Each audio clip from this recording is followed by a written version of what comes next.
자, 주제부터 같이 보면 34번. 앵커링은 광고 텍스트가 이미지 해석을 특정 방향으로 좁혀서 깊이를 더하게 하는 개념이다. 앵커링이라는 개념에 대한 설명이다. 이렇게 알고서 이제 넘어갈게요. 자, 용어 앵커링은 텍스트가 의미를 한정하기 위하여 이미지 옆에 자주 사용되어지는 것을 관찰한 이 사람에 의해 도입되어졌다. 그러니까 롤란드라는 이 사람이 앵커링이라는 용어를 도입을 했는데 이 사람이 관찰한 게 뭐냐면 텍스트, 글을 얘기하는 거야. 글이 의미를 한정하기 위하여 어떤 이미지의 의미를 한정시키기 위해서 자주 사용되는 것을 관찰을 했대요. 여기까지 됐지? 자, 그러니까 사진 같은 이미지 옆에다가 글을 붙이는 것을 이 사람이 보고 앵커링이라는 용어를 만들어냈대. 근데 이미지 옆에 글을 붙이는 이유가 뭐래요? 의미를 한정시킨대. 보는 사람들이 그 이미지를 마음대로 해석하지 못하게 하고 그 이미지를 사용한 사람의 의미를 특정 방향으로 제한시키기 위해서. 그러니까 보는 사람이 그 이미지를 마음대로 해석을 못하게 하고 의미를 특정 방향으로 제한하기 위해서 사진 같은 이미지 옆에다가 글을 붙여 놓는 것을 관찰한 사람이 앵커링이라는 용어를 도입을 했대요. 그 다음 넘어가서 of가 여기서 뭐뭐 중에서 라는 뜻으로 사용이 된 거고 우리가 평소에 말할 때 해석, 이미지 이렇게 이야기 안 하잖아요. 그래서 이 사이에 목적격 관계 대명사가 생략이 되어 있는 거야. 그래서 하나의 이미지가 이끌어낼 수 있는 모든 가능한 있는 그대로의 또는 함축된 해석들 중에서 텍스트는 보는 사람으로 하여금 원하는 그리고 특정한 방향으로 향하게 할 것이다. 됐죠? 자, 이미지는 여러 가지 해석을 불러올 수 있는 거야. 그냥 있는 그대로의 직접적인 의미, 그리고 두 번째로는 함축되거나 숨겨진 의미, 이렇게 여러 가지의 해석을 불러올 수 있는데 그 중에서 텍스트는 보는 사람을 특정 방향으로 이끄는 역할을 한대요. 그래서 굳이 이미지 옆에다가 글을 적어 놓는 거야. 넘어가서 이 사람이 주장한 것처럼 광고에서 상징적인 메시지는 식별이 아니라 not A but B죠. 식별이 아니라 뭐를 유도한다?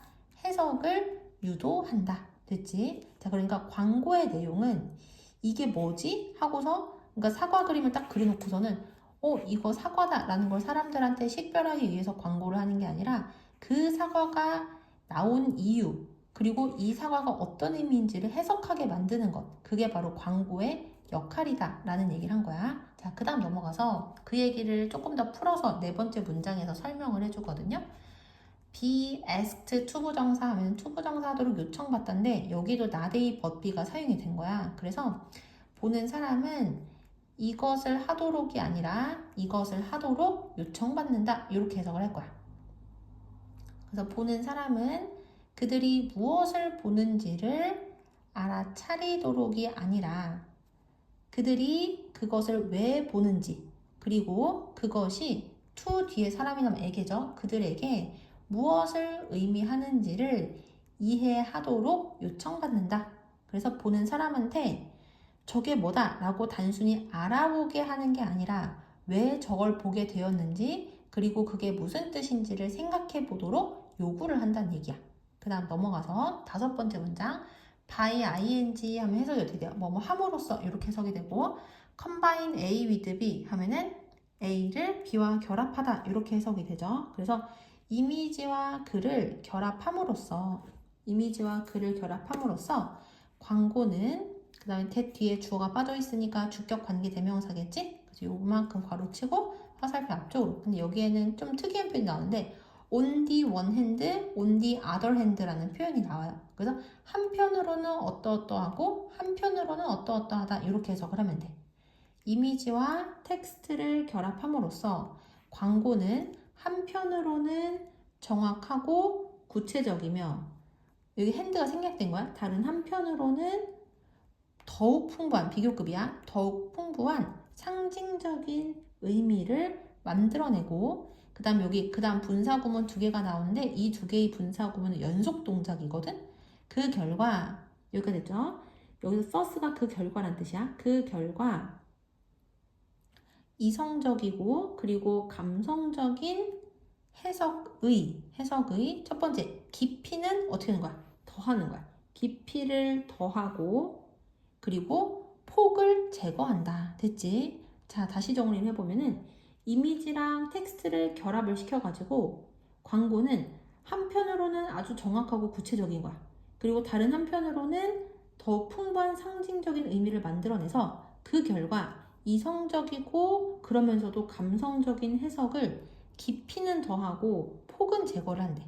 자, 그러니까 무슨 얘기냐면은 이미지랑 글을 결합해가지고 그 광고의 해석의 깊이는 더욱 높이고 그리고 해석을 어떤 걸 보고서 사람들이 각각 다 생각이 다르기 때문에 해석이 다 여러 가지로 다양할 수 있잖아. 근데 그 다양한 가능성이 있는 해석들을 글을 통해서 해석의 폭을 줄이는 기능도 할 수 있다는 얘기야.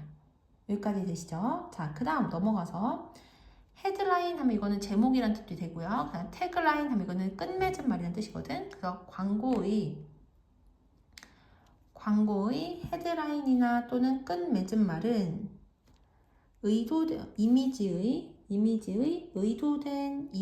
의도된 의미를 통해 독자를 안내를 해서 그래서 독자는 어떤 것들은 피하고 그리고 다른 것들은 받아들이게 된다.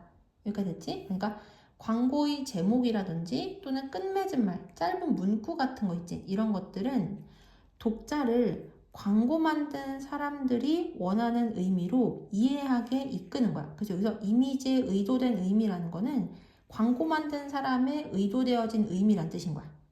그래서 독자를 광고 만든 사람이 원하는 의미로 이해하게 이끌었어. 그래가지고 이제 독자들은 어떤 의미는 자연스럽게 무시하고 어떤 의미는 자연스럽게 받아들이게 된다는 얘기야. 그 다음 결론이 이거야. 이것은 미리 선택되어진 의미 쪽으로 독자들을 원격 제어한다.